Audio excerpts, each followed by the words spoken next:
കാസർഗോഡിയൻ കുക്കിങ്ങിലേക്ക് എല്ലാവർക്കും സ്വാഗതം. അപ്പോൾ ഞാൻ ഇന്ന് ഉണ്ടാക്കുന്നത് ഒരു ഞണ്ട് കറി.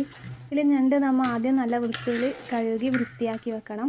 ഇതിലേക്ക് നമ്മൾ ഒരു 4 ടേബിൾ സ്പൂൺ പറങ്കിപ്പൊടി, 2 ടേബിൾ സ്പൂൺ കൊത്തമ്പാരിപ്പൊടി അതായത് മല്ലിപ്പൊടി, പിന്നെ ഒരു 1/4 ടേബിൾ സ്പൂൺ മഞ്ഞൾപ്പൊടിയും കൂടെ ചേർത്ത് ഉപ്പും കൂടെ ചേർത്ത് നല്ലോണം കുഴച്ച് വെക്കണം ഞണ്ട്. അതിന് ശേഷം നമുക്കിത് കറി വെക്കാം. അപ്പോൾ നമുക്ക് വീഡിയോ കണ്ടു നോക്കാം. ചാനൽ ഇഷ്ടപ്പെടുന്നുണ്ടെങ്കിൽ എല്ലാവരും ഒന്ന് സബ്സ്ക്രൈബ് ചെയ്യണം കേട്ടോ. അപ്പോൾ ഞണ്ട് ഞാൻ മുറിച്ച് നല്ല വൃത്തിയായി കഴുകിയിട്ടുണ്ട്.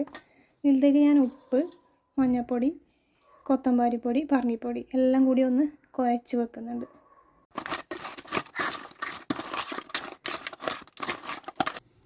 അപ്പോൾ ഇതിലേക്ക് ഞാൻ 2 സവാള അരിഞ്ഞ് വെച്ചിട്ടുണ്ട്, 2 പച്ചമുളക്, ചെറിയ 2 തക്കാളി, വെളുത്തുള്ളി, ഇഞ്ചി, പിന്നെ ഇത്ര കറിവേപ്പിലയും കൂടെ. ഇതെല്ലാം കൂട്ടിയിട്ടാണ് ഈ കറി ഉണ്ടാക്കുന്നത്.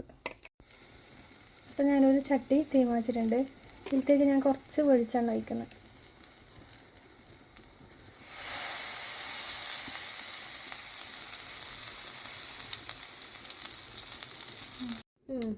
അപ്പോൾ ഈ വെളിച്ചെണ്ണ ചൂടായിട്ടുണ്ട്. അതിലേക്ക് ഞാൻ ഈ ഇഞ്ചിയും വെളുത്തുള്ളിയും കൂടെ ചേർക്കാം. നമുക്ക് ഇതൊന്ന് വഴറ്റിയെടുക്കാം. അപ്പോൾ നമ്മൾ നീരുള്ളി ഞാൻ ഇതിലേക്ക് ഇടുന്നുണ്ട്. നമ്മൾ ഇഞ്ചി വെളുത്തുള്ളി വഴറ്റിയെടുത്ത് ഇതിലേക്ക് നീരുള്ളി ചേർക്കും.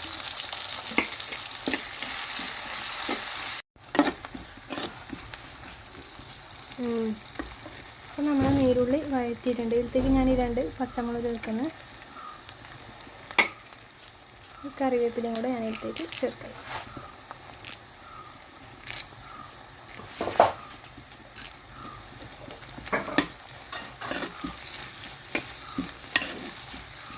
ഇനി നമുക്ക് ഇതിലേക്ക് ഈ തക്കാളിയും കൂടെ ചേർക്കാം. ഈ തക്കാളി ഒന്ന് ഉടഞ്ഞു വരുന്നവരെ ഒന്ന് വഴറ്റാം. അപ്പോൾ നമ്മളെ തക്കാളി നല്ല ഉടഞ്ഞു വന്നിട്ടുണ്ട്. ഇനി ഇതിലേക്ക് നമ്മൾ ഈ ഞണ്ട് ചേർക്കാം.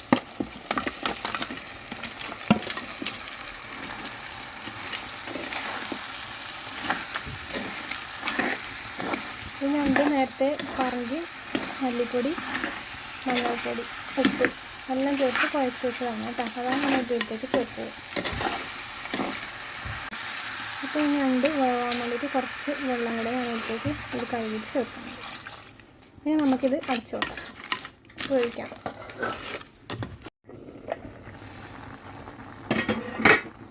അപ്പോൾ നമ്മളെ ഞണ്ട് കറി നല്ല തിളച്ച് വന്നിട്ടുണ്ട്. ഇനി ഇതിലേക്ക് ഞാൻ തേങ്ങ ചേർക്കാം.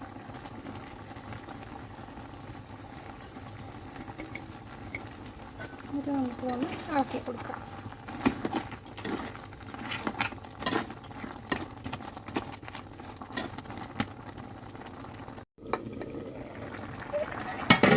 ഇതിലേക്ക് ഞാൻ ഇത്ര കുരുമുളക് പൊടി ചേർക്കുന്നുണ്ട്.